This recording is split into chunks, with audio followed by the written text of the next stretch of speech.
রাম জয় গোবিন্দ গুরুর চরণ কমলে রইল শতকোটি প্রণাম প্রণাম রইল প্রিয় ভক্তবৃন্দের প্রতি।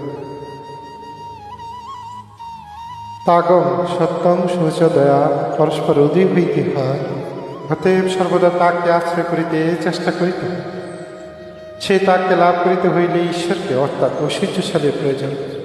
ক্ষেম স্থৈর্য আরোগ্য সহ্য, অতএব ক্ষেম অর্থাৎ সহিষ্ণুতা সহ্য করা। সকল বেগ সহ্য করিতে করিতে ক্ষেম হয়, পরে স্থৈর্য স্থির হয়, স্থির হইলে আরোগ্য হয় অর্থাৎ বেদিবন্ধন থাকে না। পরে কোনো অভাব না থাকিলেই ঐশ্বর্য হয়, পরে ত্যাগ হয়। জয় রাম জয় গোবিন্দ। গুরু কৃপাই কেবলম, গুরুর কৃপা সবার উপর পুষ্টিত হোক, গুরুর আশীর্বাদে জগৎ আলোকিত হোক, গুরুর মহিমা জগৎব্যাপী প্রচার হোক। প্রিয় গুরু ভ্রাতা গুরু বোন এবং সবার প্রতি অনুরোধ রইল আমাদের ফেসবুক পেজটি বেদবাণী প্রথম খন্ডা শ্রী শ্রী রাম ঠাকুর এবং ইউটিউব চ্যানেলটি লাইক শেয়ার ও সাবস্ক্রাইব করার জন্য ধন্যবাদ সবাইকে। জয় রাম জয় গুরু।